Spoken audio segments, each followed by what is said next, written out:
चौराहे पर सीधे हाथ पर एक रोड गया है, वो राधा रानी मंदिर के लिए गया है।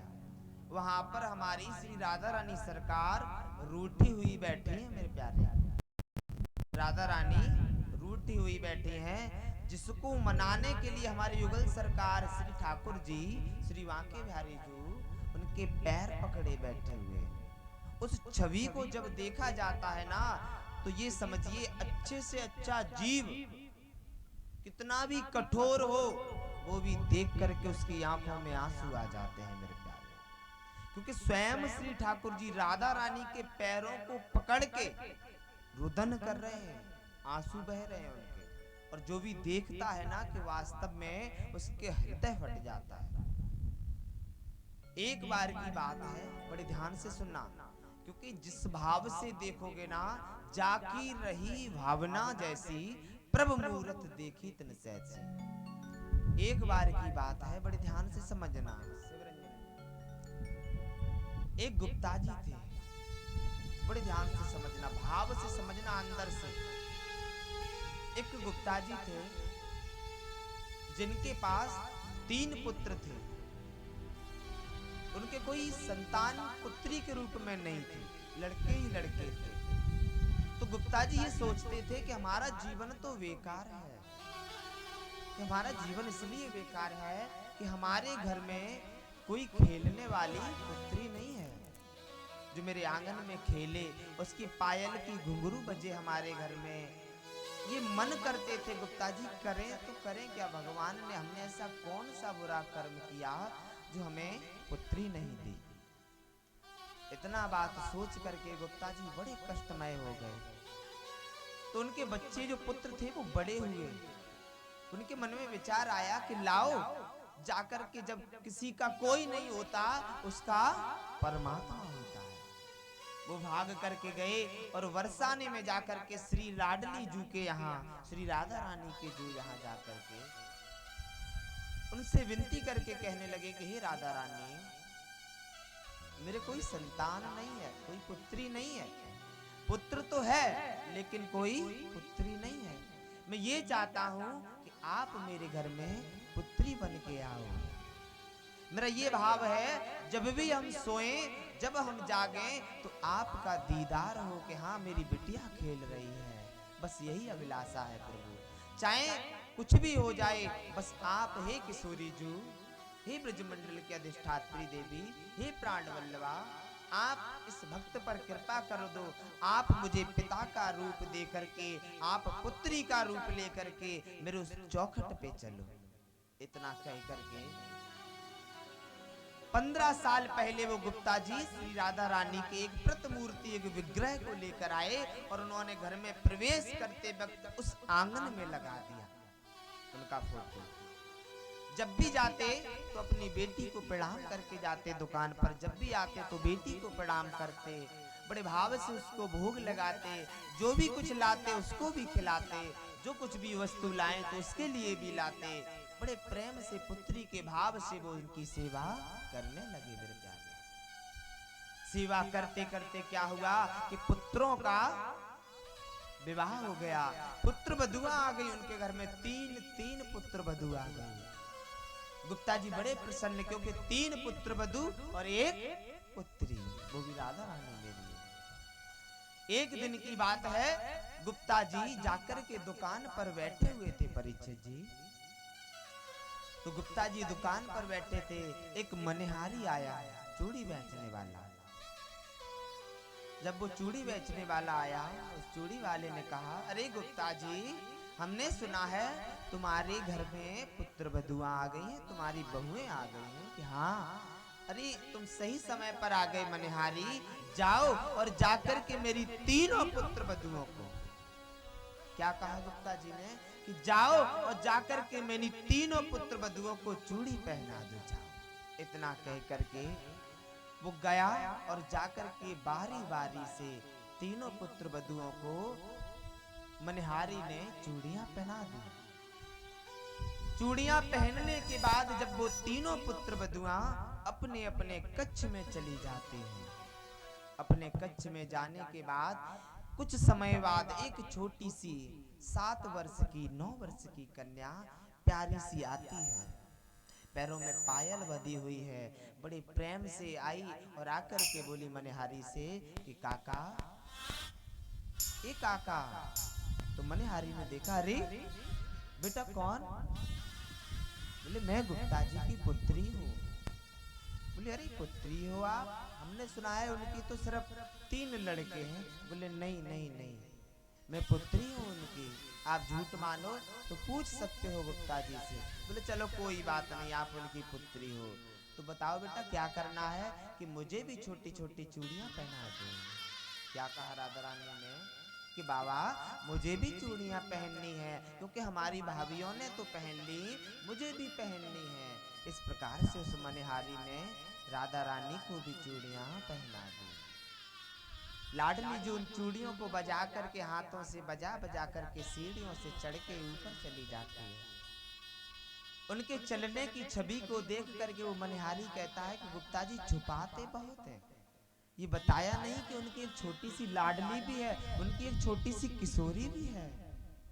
इस बात को सुन करके देख करके वो मनहारी ने अपना वेग उठाया और वेग उठा करके वो गुप्ता जी की दुकान पर गया। गुप्ता जी से कहा, गुप्ता जी लाओ 100 रुपए दो मुझे, लाओ। गुप्ता जी ने कहा काहे को? 100 कैसे होगा, क्या रुपया जोड़ी आप पहनाते हो? बोले हम 25 रुपया जोड़ी पहनाते हैं, 4 लोगों ने पहनी है तो 100 रुपए हो गए। गुप्ता जी लड़ने लगे, अरे हमारी 3 बहुएं हैं और तुम कहते हो कि 4 लोगों ने पहनी, सही से अंधे हो क्या, देख के नहीं आए हो? देखा है कि नहीं 3 बहुएं हैं हमारी, और चौथा कौन पहनेगा? कोई है मेरे घर में पहनने वाला जो पहनेगा? इतना जैसे ही कहा तो वो मनहारी बोल पड़ा मेरे प्यारे। मनहारी बोला, अरे गुप्ता जी कितना झूठ बोलते हो तुम, इतना झूठ भी नहीं बोलना चाहिए है, दाल में नमक कम खाओ, आप तो बहुत खाना चाह रहे हो गुप्ता जी। बोले क्यों, मैंने कहा झूठ बोल दिया? बोले गुप्ता जी क्यों झूठ बोलते हो, आपकी एक पुत्री नहीं है। इस बात को जैसे ही कहा गुप्ता जी ने सुना कि अरे पुत्री, मेरी कौन सी पुत्री है? बोले आपके घर में मैं स्वयं अपने हाथों से उस बच्ची को, 9 साल की बच्ची थी, उसको हम चूड़ी पहना करके आए। जैसी ये बात सुनी गुप्ता जी ने आओ देखा न ताओ और भाग करके घर की तरफ भागने लगे। गुप्ता जी जैसे घर में भाग करके गए और दरवाजे से चिल्लाने लगे, हे राधा रानी, हे लाडली, मुझे माफ कर दो, मुझे नहीं पता था कि मेरी बच्ची के रूप में तुम्हें मैं लेकर आया हूँ, इस पिता को माफ नहीं करोगी? हे लाडली। पागलों की तरह गुप्ता जी प्रत्येक कक्ष में भाग भाग कर चिल्लाने लगे कि हे किशोरी जू, 15 सालों से आपने मुझे दर्शन नहीं दिए और मनहारी को दे दिए, माफ कर दो मुझे, हे लाडली माफ कर दो। इतना कह करके जिस आंगन में श्री राधा रानी का विग्रह लगा हुआ था, फोटो लगा हुआ था, उसके सामने बैठ करके गुप्ता जी रोने लगे कि हे राधा रानी, हे लाडली मेरी बिटिया, इस बाबा के इस वृद्ध अवस्था को देख करके माफ कर दो। गलती तो पिता से ही होती है, गलती तो मानव से ही होती है, आप तो बेटी हो, बेटी इतनी कठोर तो नहीं हो सकती ना। बाबा फूट फूट कर रोने लगे। गुप्ता जी इस प्रकार से फूट कर रो रहे हैं कि एक बार माफ कर दो, हे मेरी किशोरी, हे मेरी बेटी, एक बार माफ कर दो, बेटी इतनी कठोर तो नहीं होती।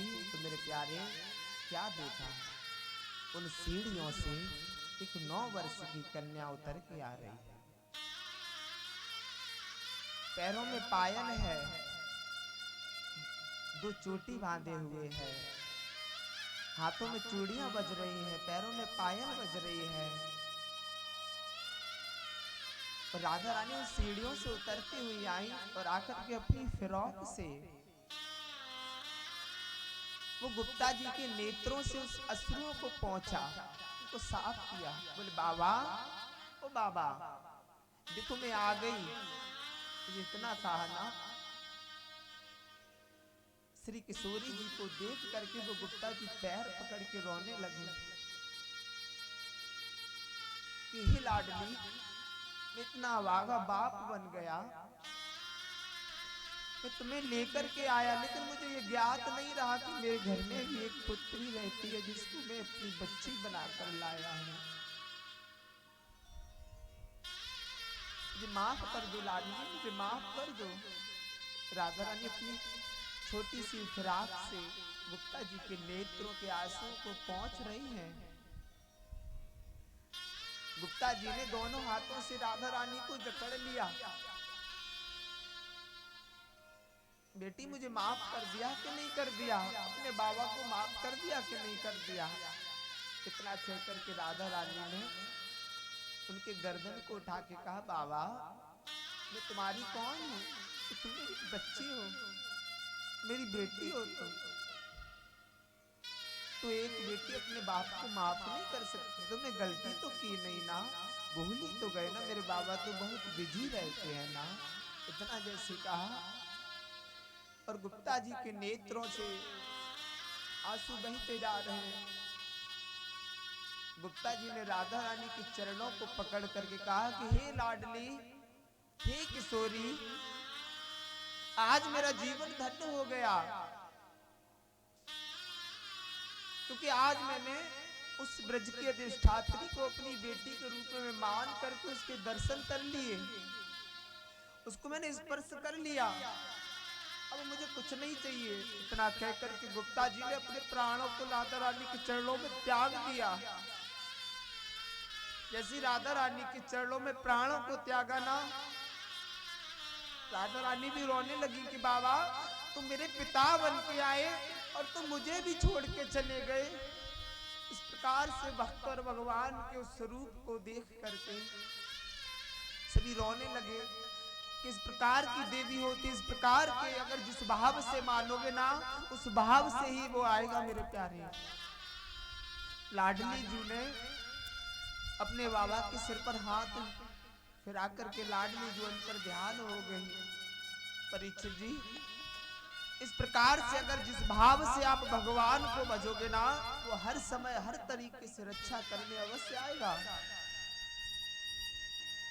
ये समझिए, क्योंकि हमारी जो परम पिता है ना, हमारी लाडली है, हमारे वाके बिहारी जो है ना, वो भक्तों के करीब रहते हैं, लेकिन भक्त तो उनको पुकारे ना तभी तो आएंगे। भाव होना चाहिए, सरल होना चाहिए, तभी आके भगवान आता है करीब में।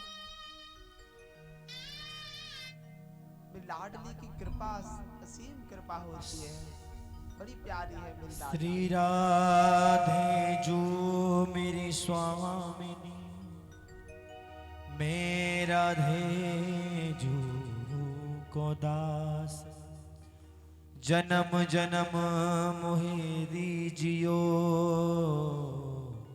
श्री निज चरणों को बास। कैसे जियूं मेरा राधा रानी तेरे बिना, कैसे जियूं मेरा राधा रानी तेरे बिना, कैसे जियूं मेरा राधा रानी तेरे बिना, कैसे जियूं मेरा राधा रानी तेरे बिना। मेरा मन ही न लागे तुम्हारे बिना, मेरा मन ही न लागे तुम्हारे बिना। कैसे जियूं मेरा राधा रानी तेरे बिना, कैसे जियूं मेरा राधा रानी तेरे बिना, कैसे जियूं मेरा राधा रानी तेरे बिना, कैसे जियूं मेरा राधा रानी तेरे बिना।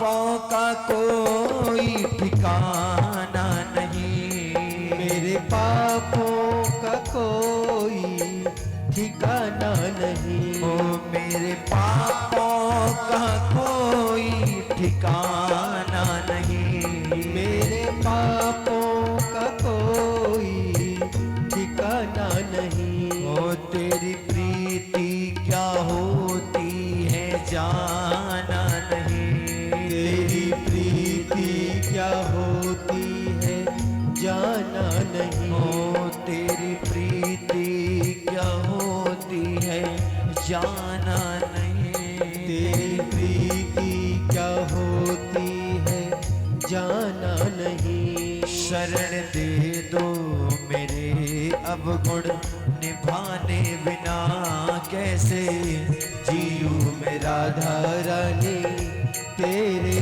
बिना। हो मेरा मन ही न लागे तुम्हारे बिना, मेरा मन ही न लागे तुम्हारे बिना। हो मेरा मन ही न लागे तुम्हारे बिना, हो मेरा मन ही न लागे तुम्हारे बिना। हो कैसे जीऊं मेरा रानी तुम्हारे बिना, कैसे जीऊं मेरा रानी तेरे बिना।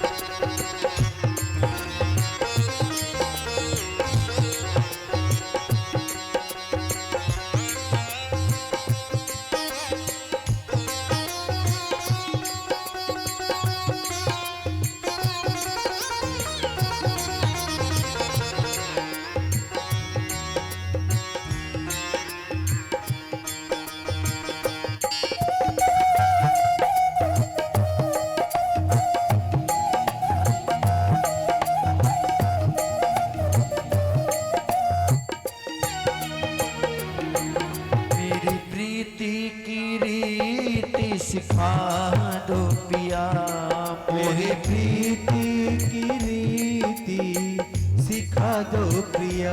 हो मोहे प्रीति की रीति सिखा दो प्रिया, मोहे प्रीति की रीति सिखा दो प्रिया। श्री राधे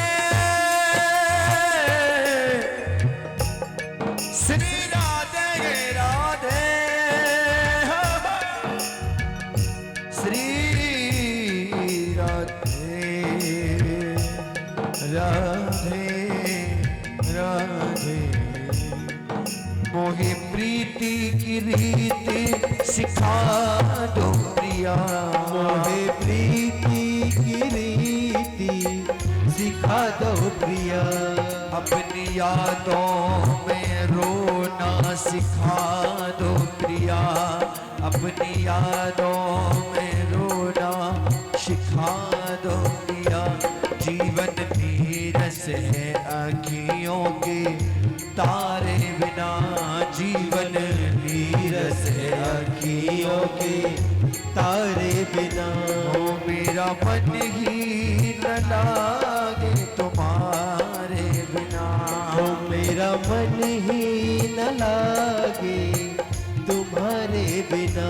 ओ कैसे जीऊं मेरा रानी तेरे बिना, कैसे जीऊं मेरा रानी तुम्हारे बिना। ओ कैसे जीऊं मेरा रानी तुम्हारे बिना, ओ कैसे जीऊं मेरा रानी तेरे बिना। ओ मेरा मन ही न लागे तुम्हारे बिना, मेरा मन ही न लागे तुम्हारे बिना। ओ कैसे जीऊं मेरा रानी तेरे बिना, कैसे जीऊं मेरा रानी तेरे बिना। कैसे जीऊं मेरा रानी तेरे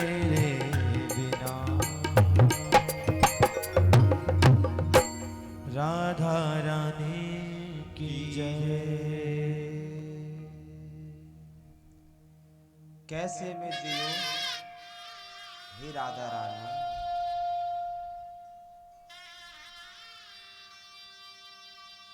कैसे मैं जियूं हे राधा रानी, हे ठाकुर जी, हे किशोरी जी,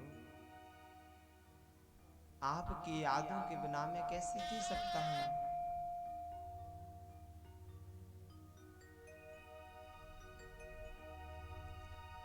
क्योंकि जो राधा रानी इस व्रज की अधिष्ठात्री देवी है हमारे प्राणे, राधा रानी कोई साधारण नहीं है मेरे प्यारे। क्योंकि उस ब्रज मंडल के 84 कोस में सिर्फ राधा रानी का नाम चलता है। क्योंकि एक बार किशोरी जी को बुला करके तो देखो, अवश्य आएंगे। भाव होना चाहिए, सरल होना चाहिए। और सरल के लिए क्या करना पड़ेगा? मुझे सरल बनने के लिए क्या करना पड़ेगा? सीटी क्यों आ रही है?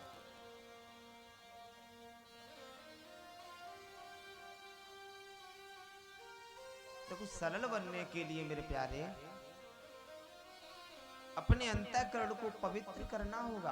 अंतःकरण यानी अपने हृदय को पवित्र करना होगा। जिस हृदय में लोगों के प्रति द्वेष भरा होता है, लोगों के प्रति घमंड भरा होता है, लोगों के प्रति ईर्ष्या भरी होती है, लोगों के प्रति जलन भरी होती है मेरे प्यारे, इन सभी को मुझे अपने शरीर से, अपने हृदय से पृथक करना होगा, इनको दूर करना होगा। तभी जाकर के परमात्मा तुम्हें हाथ लगाएगा, तुम्हें अपनी शरण में लेगा मेरे प्यारे। निर्मल जन मन सो मोहि पावा, मोहे कपट छल छिद्र न भावा। उस परमात्मा ने भी कहा है, मुझे वो जीव प्यारे लगते हैं जिनका हृदय निर्मल होता है, कोमल होता है, सरल होता है। एक बार की बात है, एक बालक था हमारे वृंदावन में। एक बालक था, बड़ा सरल था, बड़ा सीधा था। वो 24 घंटे सिर्फ राधा रानी, राधा रानी, राधा रानी, राधा रानी, जय श्री कृष्णा यही कहता रहता था। लेकिन भोजन बहुत करता था, भोजन बहुत करता था। तो उसकी मैया, उसके बाबा, उसके भैया इत्यादि कहते थे कि काम का जन काज का और दुश्मन अनाज का। कुछ काम करता नहीं है और अनाज को ही खाता रहता है। सुबह भी 20 रोटी खा जाता है नालायक, और शाम को भी खा जाता है। काम क्यों नहीं करता है कुछ? बोले वो राधा रानी करेंगे, वो ठाकुर जी करेंगे। बोले जरूर करेंगे। उसने अपने पति से कहा कि इसको बाहर निकाल दो, ये कोई काम करता नहीं है, बाहर निकाल दो इसको। उसको बाहर निकाल दिया गया।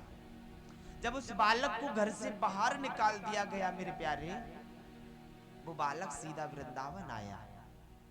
वृंदावन में आकर के उसने आश्रमों में जाकर के झांकना प्रारंभ किया कि अरे बाबा, हमें कोई काम मिल जाएगा।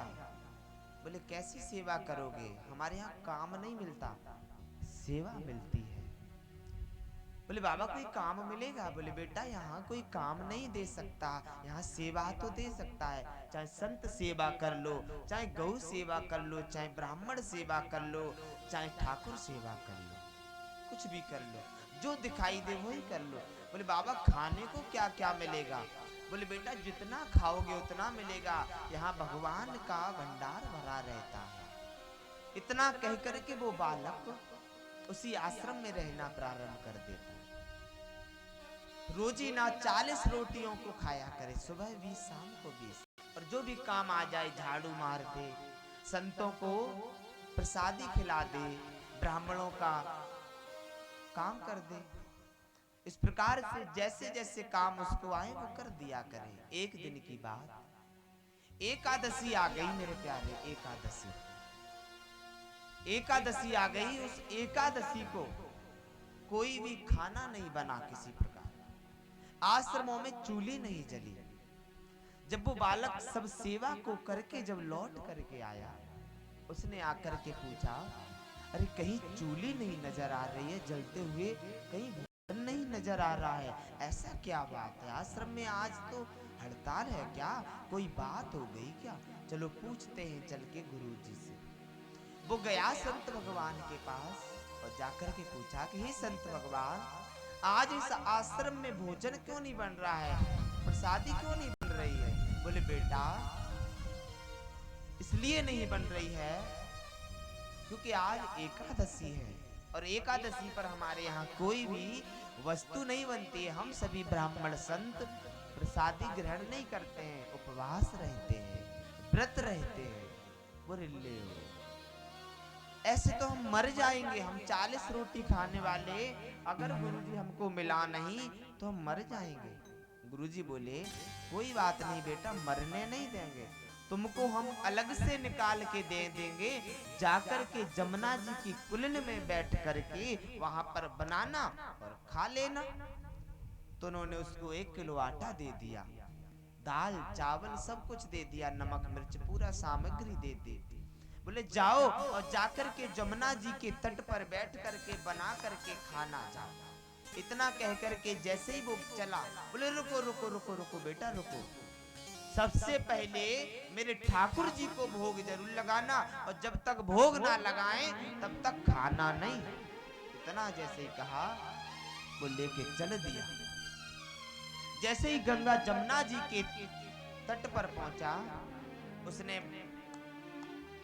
टिक्कड़ को बनाया, रोटियों को बनाया, प्रसादी को बनाया।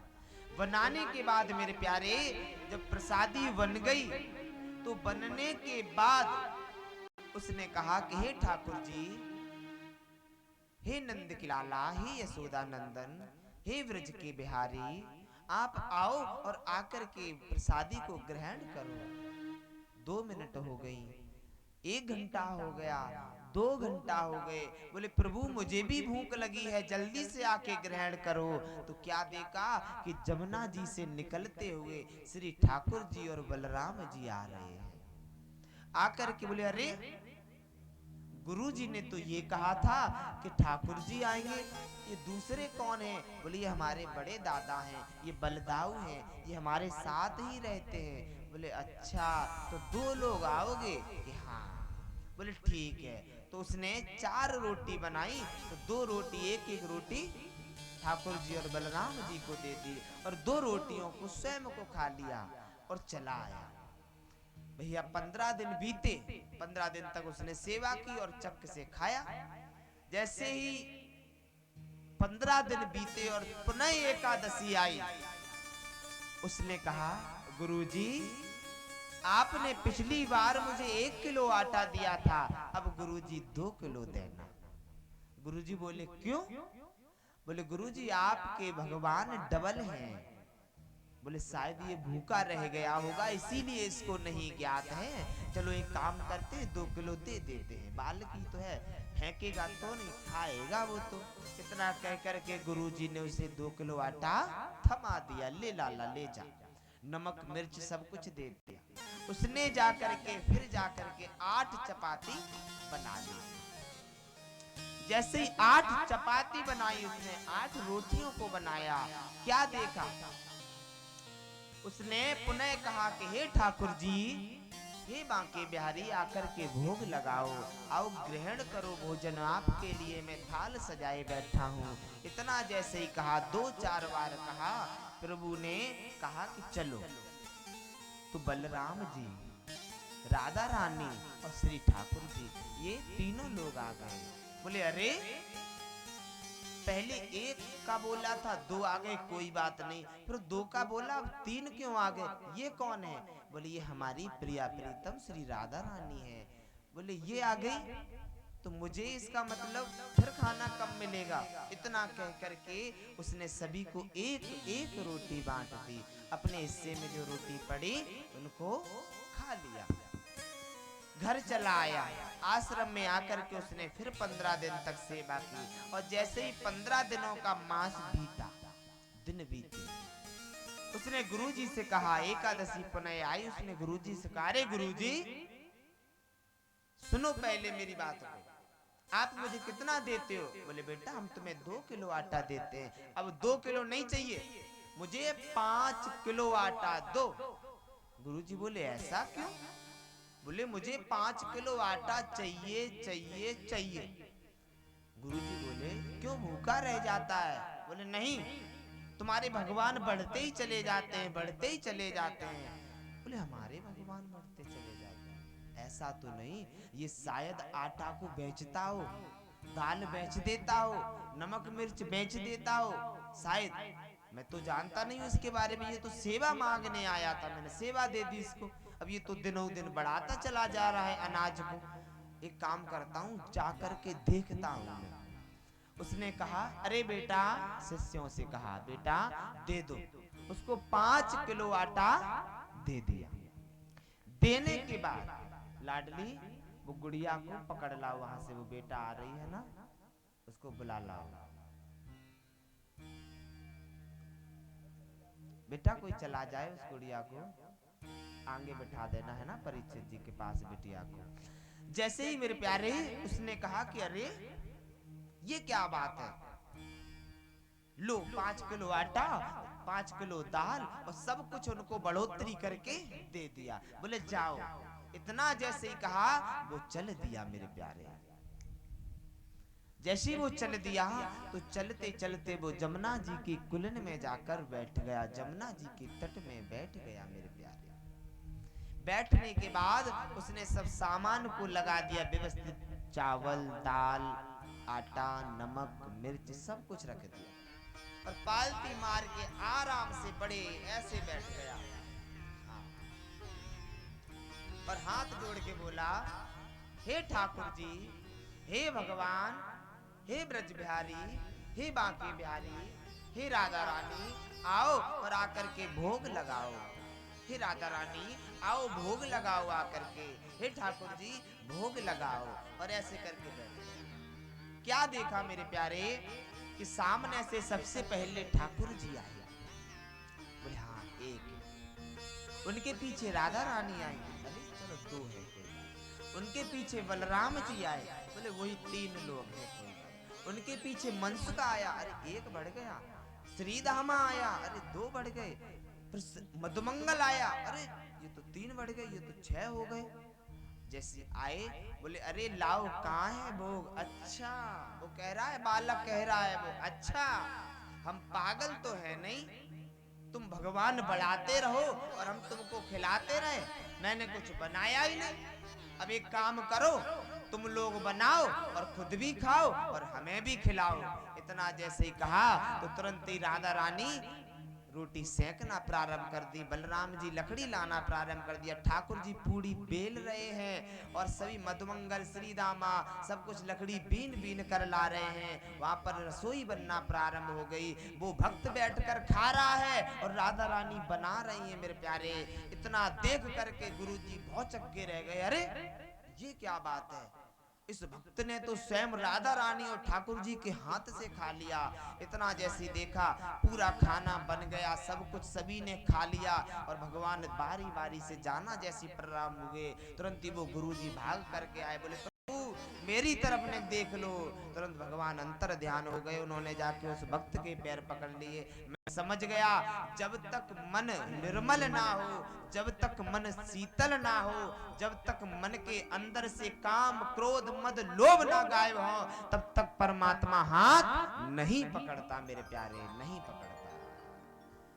अपने अपने हाथ को पकड़ाने के लिए सरल होना पड़ेगा, भाव होना चाहिए प्रभु को पाने के लिए, क्योंकि हर मुसीबत में हर तरीके से प्रभु ही साथ देता है मेरे प्यारे।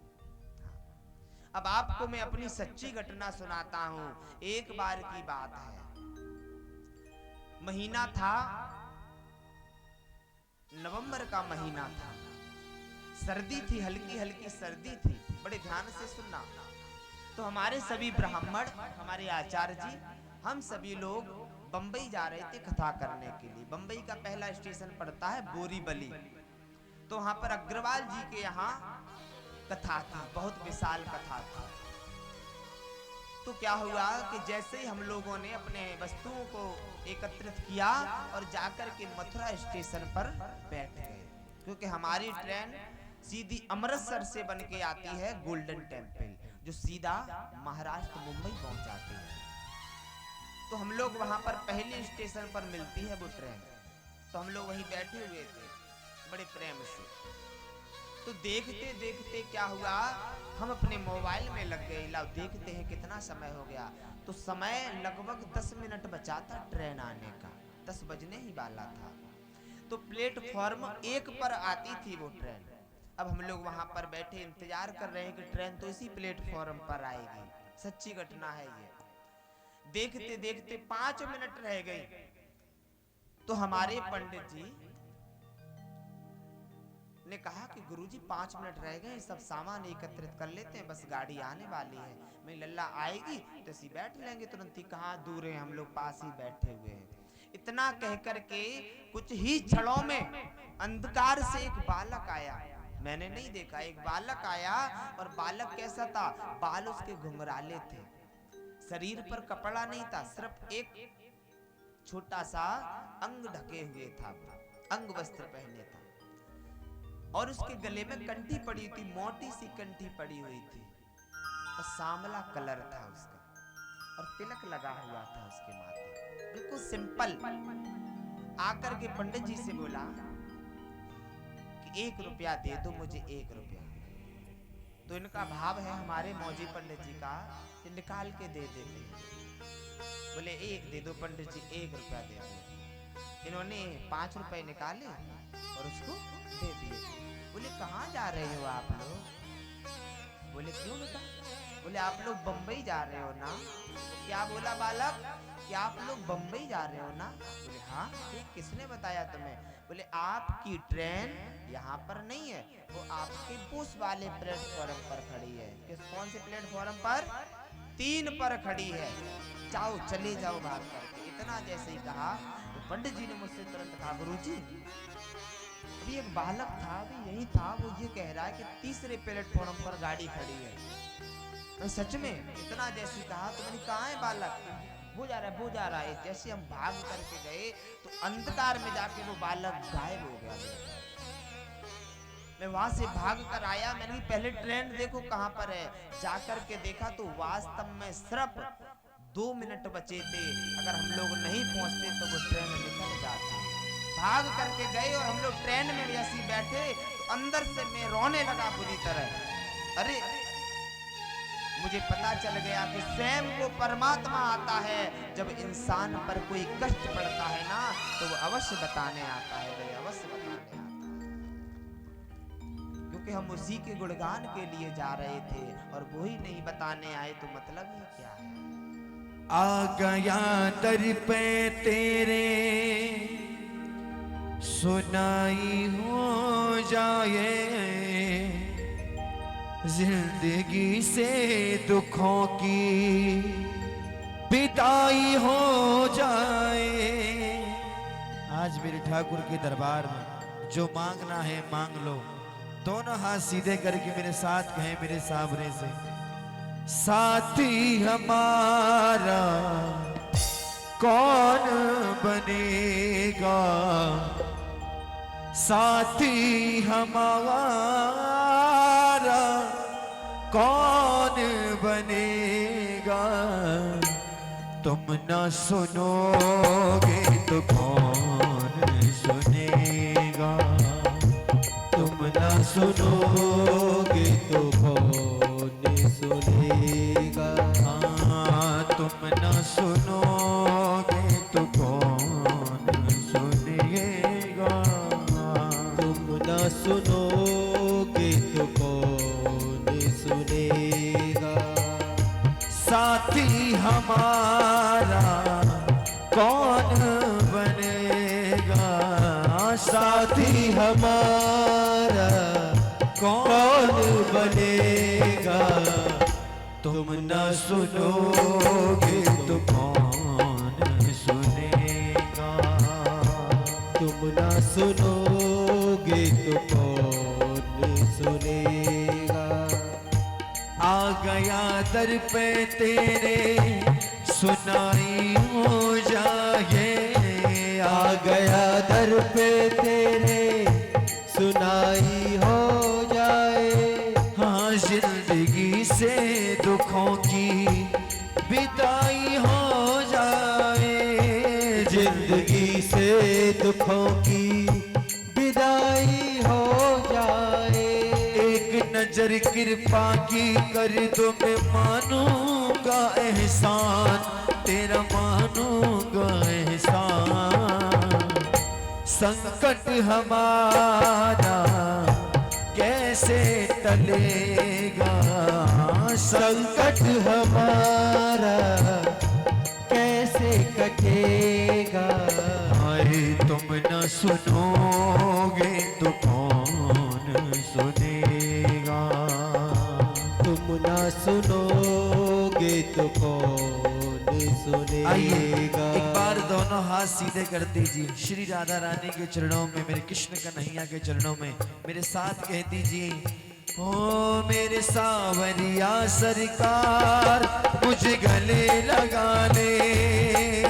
मेरे सावरिया सरकार मुझे गले लगा ले। ओ मेरे सावरिया सरकार मुझे गले लगा ले।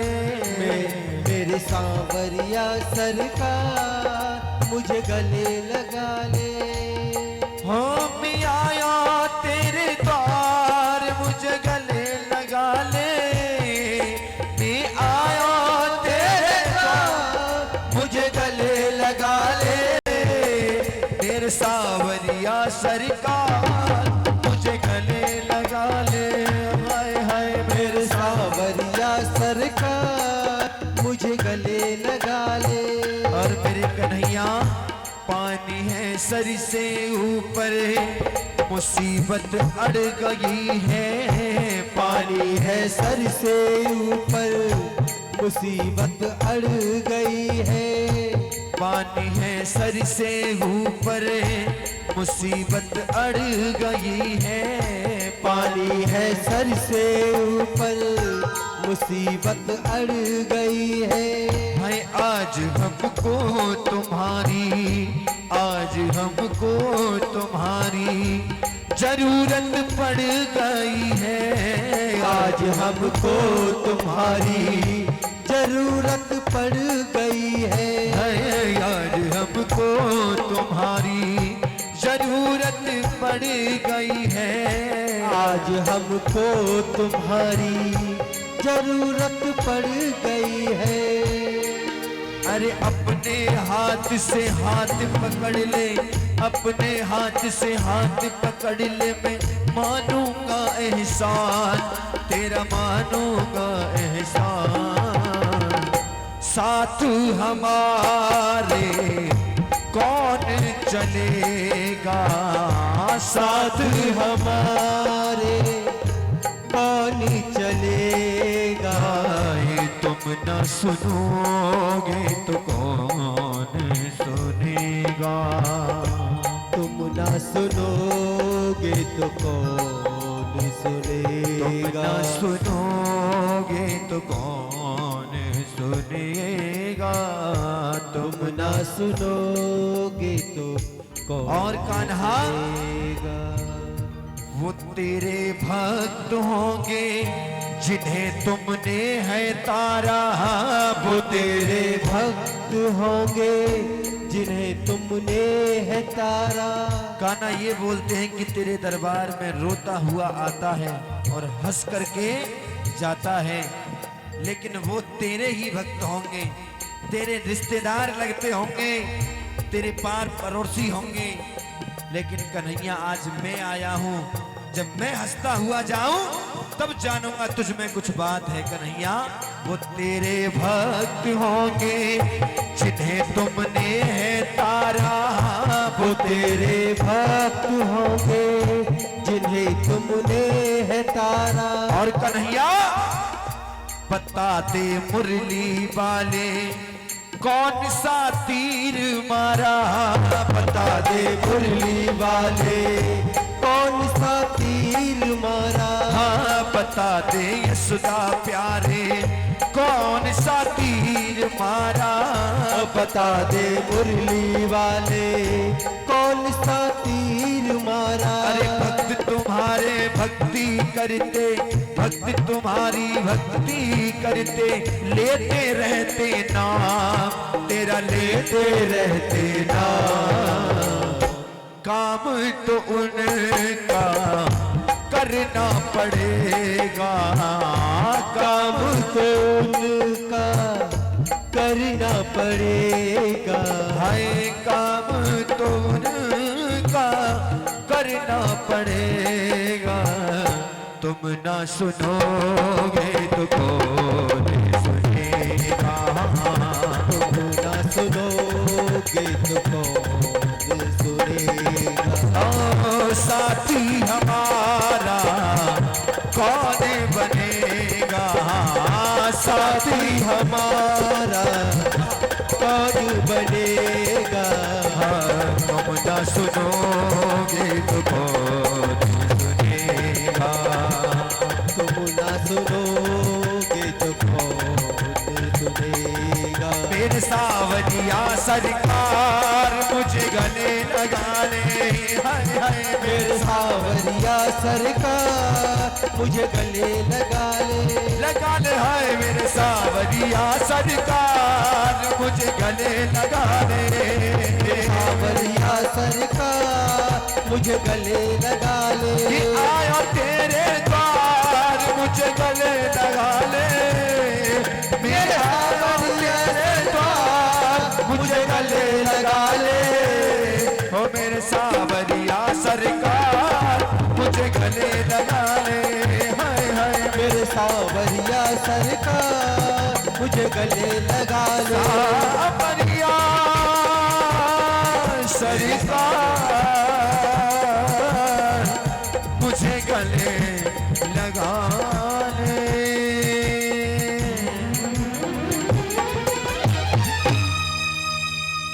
बोले कृष्ण कन्हैया लाल की जय जय श्री राधे।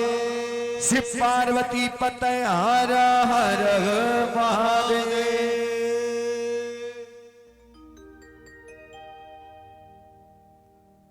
जब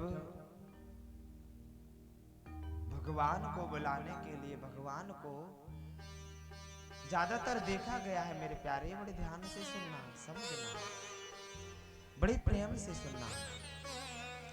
ज्यादातर देखा गया है ना, जब किसी को कोई प्रॉब्लम होती है, जब किसी को कोई परेशानी होती है ना, तो अपने वो मित्र से कहता है, अपने भाई से कहता है, अपनी पत्नी से कहता है, अपनी माँ से कहता है, अपने पिता से कहता है। कोई भी कष्ट हो किसी जीव को मेरे प्यारे, तो वो अपनी परेशानी को हल कराने के लिए वो अपने साथी से कहेगा, अपने मित्र से कहेगा, अपने भाई से कहेगा। मेरे प्यारे, इस संसार में अगर हम अपने दुखों को किसी को बताते हैं ना, तो सबसे पहले वो मजाक बनाते हैं। पहले ऐसा किया क्यों तुमने, अब तुम हमारे पास क्यों आए हो रोने के लिए, तुम्हें पहले ये ज्ञात नहीं था, तुमने ये काम किया क्यों, पहले क्या अंधे हो गए थे जो तुम्हें पता नहीं था। तो इस संसार का जीव उस कष्ट को बताने वाले जीव का मजाक बनाते हैं मेरे प्यारे।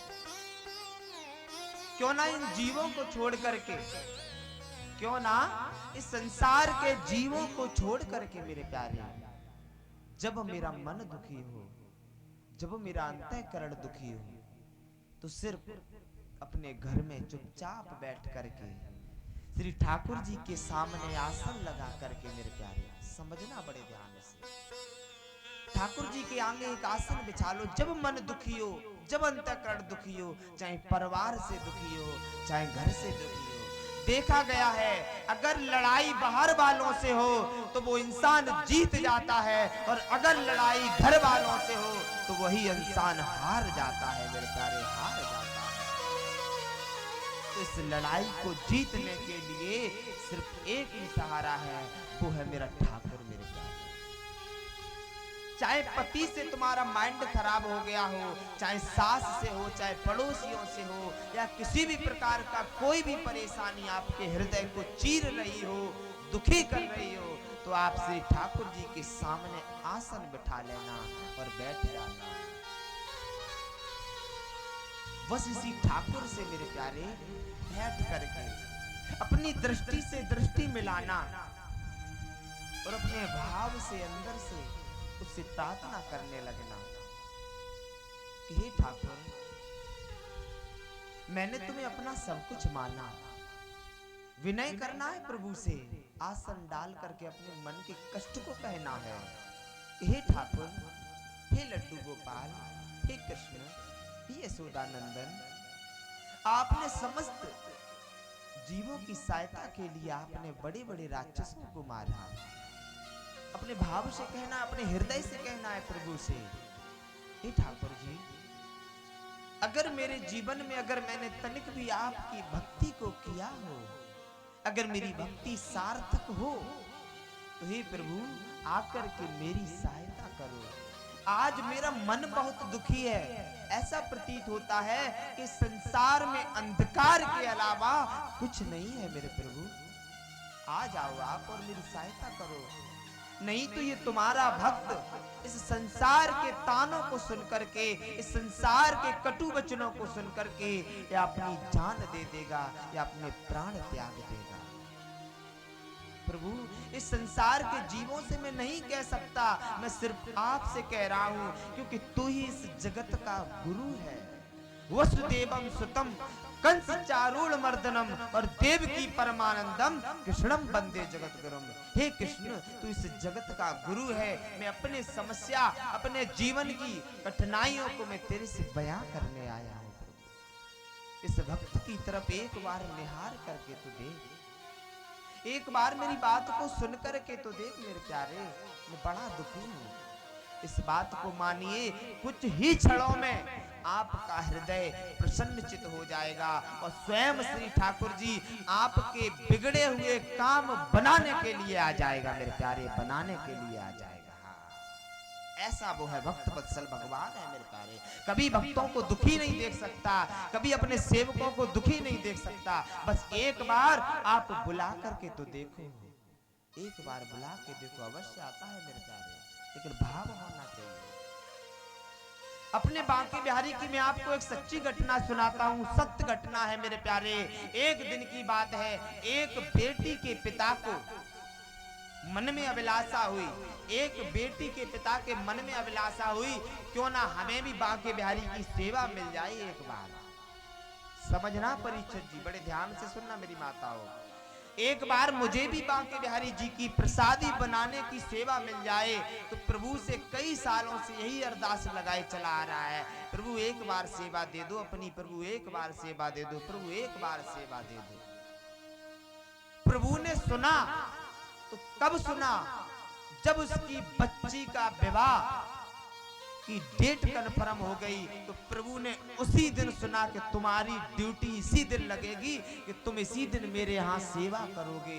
अब वो पिता फंस गया बीच में मेरे प्यारे, अब वो पिता फंस गया कि करूं तो करूं क्या। इसी दिन मेरी बेटी का विवाह है, इसी दिन मेरी बेटी का बारात आएगा और इसी दिन रात्रि में मुझे सेवा दे दी श्री ठाकुर जी ने कि मुझे मेरी प्रसादी बनाओ। सुन रहे ना परीक्षित जी, वो कई वर्षों से कहता आ रहा है कि हे बांके बिहारी, मुझे भी अपनी सेवा दो एक बार, मैं भी तुम्हारे लिए प्रसादी बनाना चाहता हूँ। कई वर्षों से कहता हुआ आ रहा है। अब जाकर के उसकी बेटी के विवाह के दिन ही श्री ठाकुर जी ने उसके लिए ये सेवा दी कि जाओ तुम आज के दिन मेरे यहाँ भोजन बनाओगे, मेरा प्रसाद बनाओगे। अब उसका मन दुखी हो गया, एक तरफ से मन प्रसन्न है क्योंकि मैं प्रभु के लिए भोजन प्रसादी बनाऊंगा, 56 भोग बनाऊंगा, और एक तरफ मन ये दुखी है कि मैं अपनी बच्ची को विदा नहीं कर पाऊंगा, मैं अपनी बच्ची को विदा नहीं कर पाऊंगा, क्योंकि मेरी तो सेवा ठाकुर जी के यहाँ लग गई, बांके बिहारी के मंदिर में लग गई है। अब वो बहुत दुखी हो गया।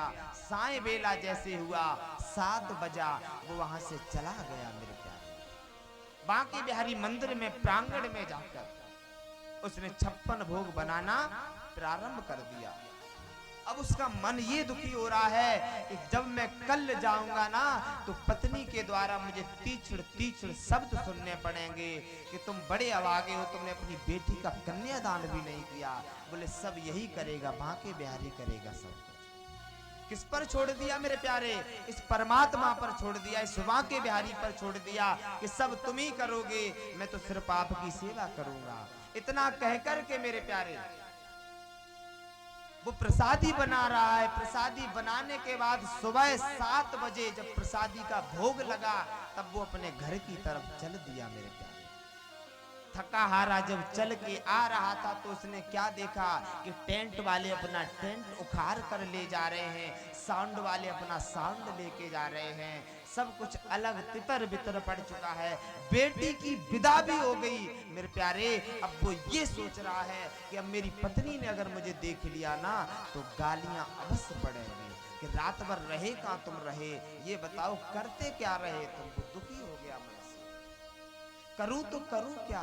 तब भी वो मन को भारी करके वो धीमे धीमे गति से चलता रहा। जैसे उसने अपनी पत्नी को सामने से देखा तो उसकी पत्नी ने पता है क्या कहा? अजी सुनते हो, इधर आओ, आप तो थक गए होंगे, आओ बैठ करके 2 मिनट चाय पी लेते हैं। आकर के वो आया, बोला मेरी पत्नी चिल्लाई क्यों नहीं है, मेरी पत्नी चिल्लाई क्यों नहीं मुझ पर? उसने तो चाय के लिए भी बोल दिया। मैं तो रात भर गायब रहा हूं मेरे प्यारे, मैं तो रात भर गायब रहा हूं। मेरी पत्नी ने बड़े प्रेम से कहा कि आओ चाय पीते हैं, 2 मिनट, थक गए होंगे आप। जैसे वो पिता अंदर गया और जाकर के पत्नी के साथ बैठ गया और चाय बन के आ गई, वो चाय को पीना प्रारंभ कर देता। शरीर गंदा है, कपड़े गंदे हैं क्योंकि भोग बना रहा था। पत्नी ने कहा स्वामी मैंने अपनी बच्ची को कितने प्यार से पाला और देखो विदा कर दिया हम लोगों ने। तब तक स्टूडियो वाला आया और आकर के बोला कि अरे भाई साहब देखना, इनमें से फोटो पसंद कर लो, कौन से फोटो रखने हैं और कौन से डिलीट करने हैं। बोला भैया बाद में दिखाना, जाओ बाद में दिखाना। बोले देख लो फिर मैं व्यस्त हो जाऊंगा। जैसे उसने लैपटॉप को खोल करके उस पिता के सामने और उसकी पत्नी के सामने रखा तो क्या पाया उसने मेरे प्यारे? उसने जैसे ही देखा जहां जहां जहां जहां पिता का फर्ज होता है, चाहे वो कन्यादान का समय हो, चाहे वो दरवाजे का समय हो, चाहे वो किसी भी लगन का समय हो, हर जगह उस पिता ने अपने आप को पाया। तुरंत वो समझ गया स्वयं बांके बिहारी पिता बनकर आए थे मेरे प्यारे। उसने चाय को छोड़ा और भाग करके प्रभु की चौखट की तरफ गया और फूट फूट कर कहने लगा कि प्रभु आप तो स्वयं वो दीनानाथ हैं कि भक्त के घर भक्त बन करके आप सेवा करने चले जाते हैं मेरे प्यारे, सेवा करने चले जाते हैं। इस प्रकार का भक्त है मेरे प्यारे, इस प्रकार का प्रभु है। अगर आप इसके लिए एक कदम बढ़ाओगे ये आपके लिए 100 कदम बढ़ाएगा। लेकिन संसार में जीवों को मतलब ही नहीं है, चुगली ही कर ले, पहले बुराई ही कर ले, पहले पी पिवाई ले तब पूजा करें लोगों की। हाँ संसार में यही है मेरे प्यारे। इस शरीर का पता नहीं, क्षण भंगुर जीवन की कल का, ये कली है ना, क्षण भंगुर है मेरे प्यारे, समझना बन जाने से। क्षण भंगुर जीवन की कल का, कल काल को काल खिले ना खिले, पता नहीं कल खिले या ना खिले, ये पता नहीं कब मुरझा जाए, कौन तोड़ ले इसको। तो हमारे सांस सांस पर राम का नाम होना चाहिए मेरे प्यारे। तो परीक्षित जी कहाँ प्रसंग चल रहा था, कथा का बताइए। हाँ कहाँ पर प्रसंग चल रहा था? बहुत भीतर ले गया आप लोगों को समझाते हुए। कहाँ प्रसंग चल रहा था बताइए आप। हाँ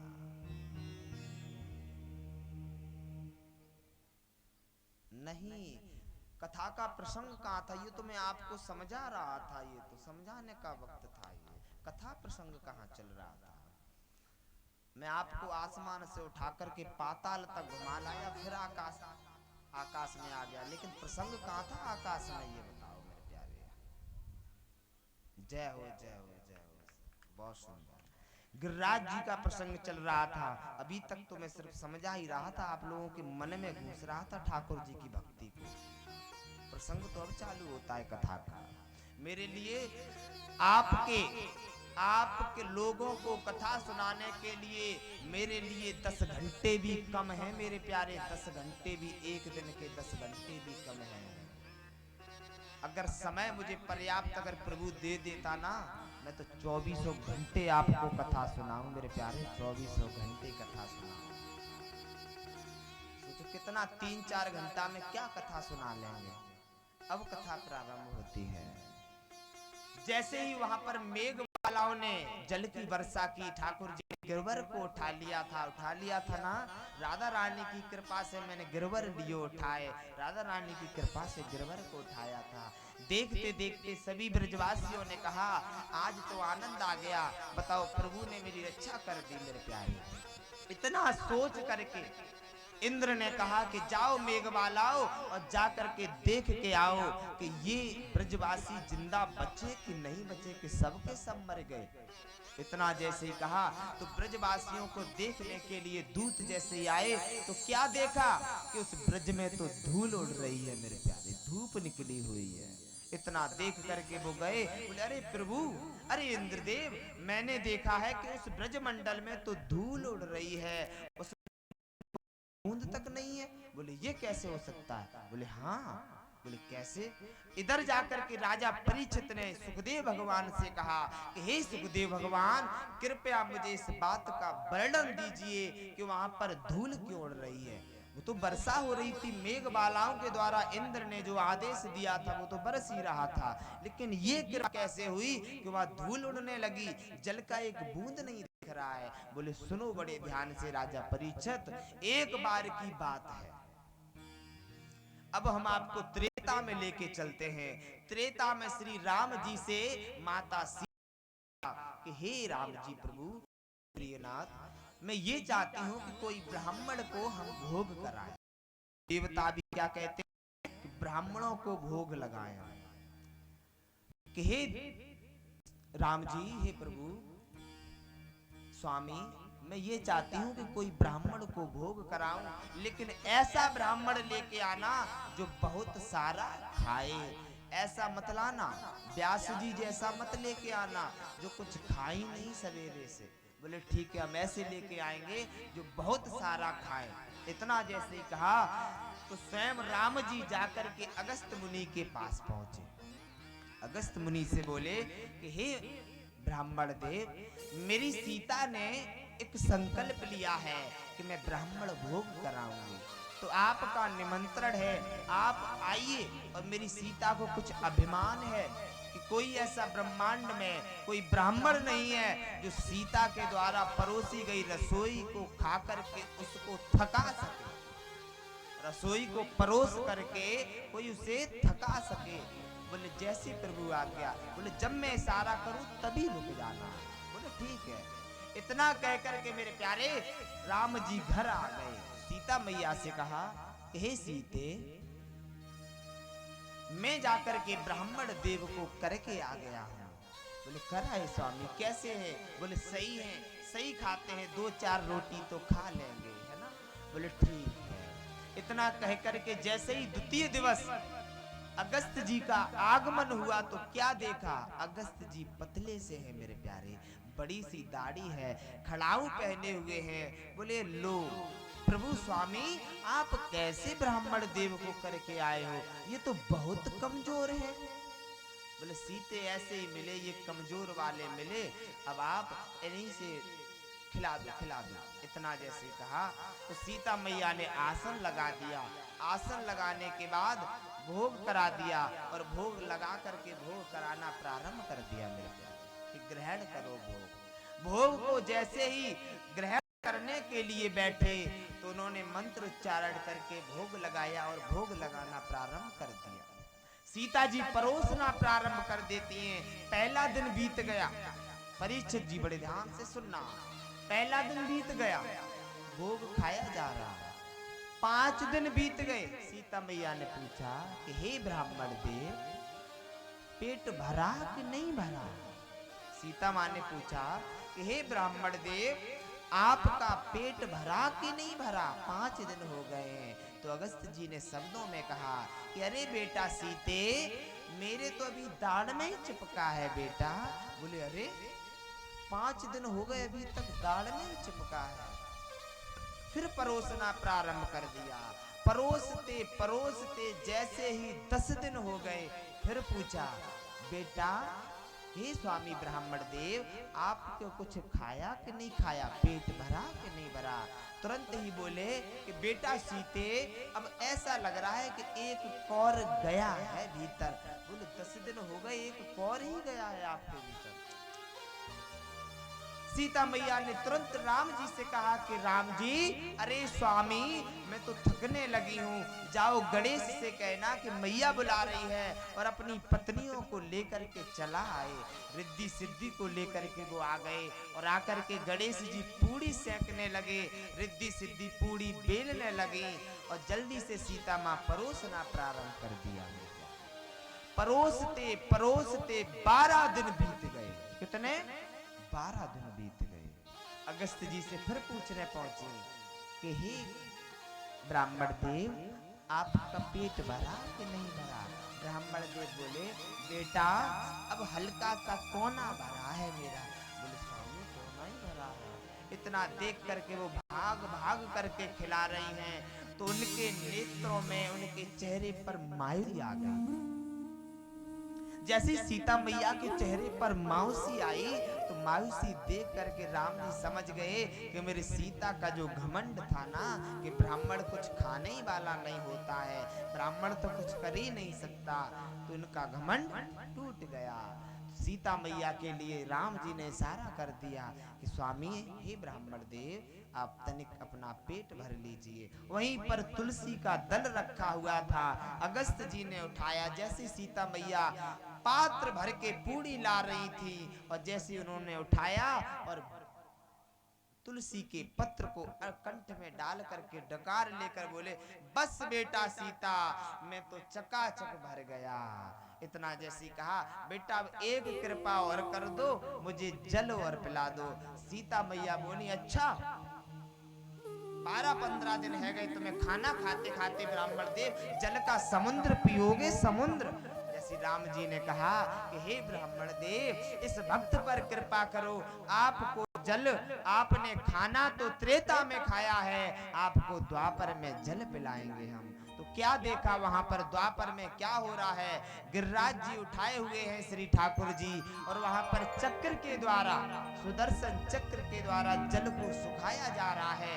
अगस्त जी जल का पान कर रहे हैं, और शेषनाग जल का बांध बनाए हुए बैठे हैं, इसीलिए जल की जगह वहां धूल उड़ रही है। मेरे प्यारे राजा रामचंद्र जी भगवान की जय। नकेरी हो अयोध्यासी, रघुकुल साघराना हो, चरण हो राघव के, जहाँ मेरा ठिकाना हो।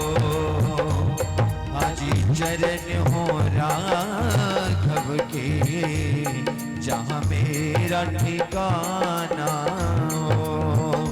नगरी हो अयोध्यासी, रघुकुल साघराना हो, चरण हो राघव के, जहाँ मेरा ठिकाना हो। हाजी चरण हो राघव के, जहाँ मेरा ठिकाना हो। हम कथा सुनाते राम सकल सुख दाम की, हम कथा सुनाते राम सकल सुख दाम की। ये रामायण है पुण्य कथा श्री राम की, ये रामायण है पुण्य कथा कथा श्री राम। आइए एक बार दोनों हाथ सीधे कर दी जनक दुलारी के लिए और भगवान श्री रामचंद्र के लिए एक बार कह दीजिए। हाँ जी, जय राम जय राम जय जय राम, जय राम जय राम जय जय राम, जय राम जय राम जय जय राम, जय राम जय राम जय जय राम। लक्ष्मण सा भाई हो कौशल्या माई हो, लक्ष्मण सा भाई हो कौशल्या सी माई हो। अरे स्वामी तुम जैसा मेरा रघुराई हो, चरणों राघव के जहाँ मेरा ठिकाना हो। नगरी हो अयोध्या सी, रघुकुल सा घराना हो। चरण हो राघव के मेरा ठिकाना हो, चरण हो राघव के जहाँ मेरा ठिकाना हो। ये भजन सिखाता है कि हमें कैसा होना चाहिए। हो त्याग भरत जैसा सीता सी नारी हो, हो त्याग भरत जैसा सीता सी नारी हो। क्योंकि भरत जी की माँ ने राजयोग मांगा था भरत जी के, लेकिन भरत जी ने कह दिया कि इस राजयोग में राजपाट की गद्दी पर सिर्फ और सिर्फ श्री रामचंद्र जी का हक है, मेरे बड़े भाई का हक है।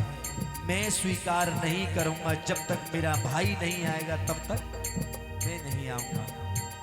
हो त्याग भरत जैसा सीता जैसी नारी हो, त्याग भरत जैसा सीता सी नारी हो। लव कुश के जैसी, लव कुश के जैसी सत्यान हमारी हो, ओ नगरी हो अयोध्या सी, रघुकुल सा घराना हो, चरण हो राघव के जहाँ मेरा ठिकाना हो। श्रद्धा हो श्रवण जैसी, सबरी सी भक्ति हो, श्रद्धा हो श्रवण जैसी सबरी सी भक्ति हो। क्यों? क्योंकि श्रवण जैसी श्रद्धा अगर माँ बाप में अगर देखनी है तो आज के युग में कोई बेटा नहीं कर पाएगा। आइए दो लाइन श्री श्रवण जी के लिए और आप सभी के लिए मेरे साथ कह दीजिए। मात पिता की सेवा, हाँ मात पिता की सेवा, अरे कर ले तू नादान, हाँ मात पिता की सेवा तू कर ले रे नादान। अरे जैसा कर्म करेगा वैसा फल देगा भगवान, पर जैसा कर्म करेगा वैसा फल देगा भगवान। क्यों? एक था बेटा प्राणों से प्यारा, अरे एक था बेटा प्राणों से प्यारा, अंधे थे मात पिता हिम्मत न हारा। एक था बेटा जान से प्यारा, अंधे थे मात पिता हिम्मत न हारा। अरे धर कंधे पर उसने, हाँ धर कंधे पर उसने घुमाया हिंदुस्तान। अरे जैसा कर्म करेगा वैसा फल देगा भगवान, जैसा कर्म करेगा वैसा फल देगा भगवान। इसीलिए श्रद्धा हो श्रवण जैसी, भक्ति सबरी सी भक्ति हो, श्रद्धा हो श्रवण जैसी सबरी सी भक्ति हो। क्योंकि जब राजयोग चल रहा था मेरे ठाकुर ने न्योता दे दिया, न्योता दे दिया सबरी के यहाँ पर आज का हमारा भोजन है। और दुर्योधन ने कह दिया करे भगवान हमारे तुम्हारे लिए बड़ी सुंदर सुंदर मेवा बनाई है, लेकिन आप उनको छोड़ करके उस भिखारी के यहाँ जा रहे हो, सबरी के यहाँ जा रहे हो। ऐसी भक्ति होनी चाहिए। श्रद्धा हो श्रवण जैसी, सबरी सी भक्ति हो। श्रद्धा हो श्रवण जैसी, सबरी सी भक्ति हो। हनुमत के जैसे, हनुमत के जैसे निष्ठा और शक्ति हो। नगरी हो अयोध्या सी, रघुकुल सा घराना हो। चरणों राघव के, जहाँ मेरा